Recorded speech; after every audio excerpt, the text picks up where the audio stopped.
thank you for the invitation to speak today, and I'd like to thank Jason and Roland and all those participating in the Colorado Energy Festival, which is sure to be a killer event in Greeley.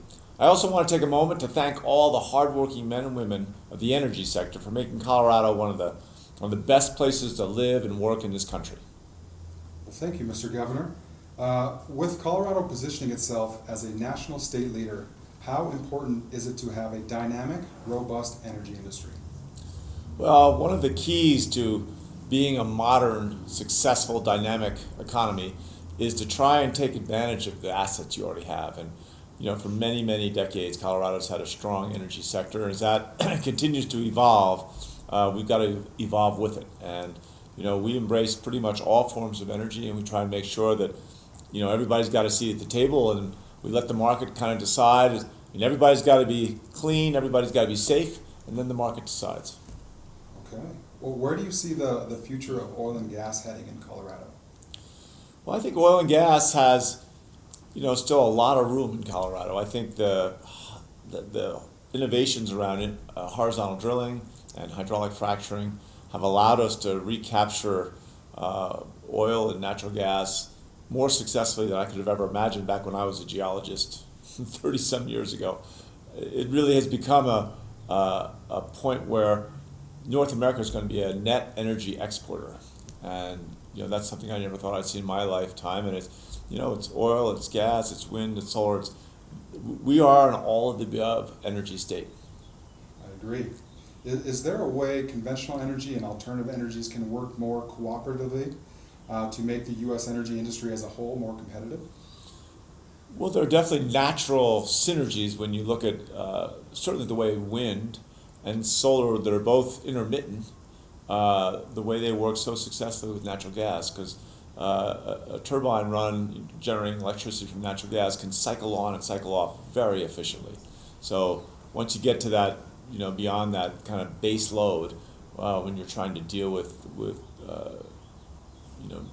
alternatives in terms of wind and sun when it's not shining, or when the wind's not blowing, natural gas is there all the time.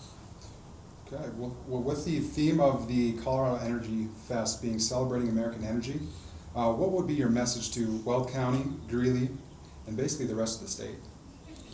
Well, that we should be very grateful for all the different sources of energy we have. You look at the employment that takes place from, and it's all the sources. I mean, we even have a little bit of geothermal coming online these days, and a few jobs there.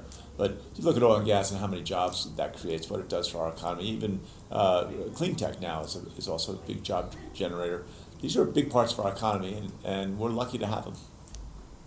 Do you think there's a need for an organization like usenergy.org that focuses on community to industry relations? Well, one of the tricks that we've got to figure out, we've got to continue to work at this, is as horizontal drilling and hydraulic fracturing allow us to, recover resources we wouldn't have imagined years ago, it does bring us in closer and closer proximity to where people live, or, places of assembly like, hospitals or schools. And so we've got to continue to build that relationship between local communities and the industry, and make sure that there are lots of pathways for communication, that everyone is transparent and open. And our commitment is, and the state's responsibility is, to make sure that our energy industry is safe, and that we're not putting our communities at risk. And I certainly don't think we are. I think that we're the first state to have implemented methane regulations to make sure we capture all the fugitive methane. I mean, that's what the industry and what the state have to promise to the public, is that we're going to keep everything safe. And we continue to get more efficient and effective, definitely. Have you ever heard of the band Charlie Daniels Band? Everybody's heard of the Charlie Daniels Band. They're gonna tear it up, I'm sure. Oh yeah. So I guess in conclusion, I got 2 VIP tickets for you if you can find some time. But I appreciate you taking the time to speak with us, and thank you for your service. No, you bet. My pleasure.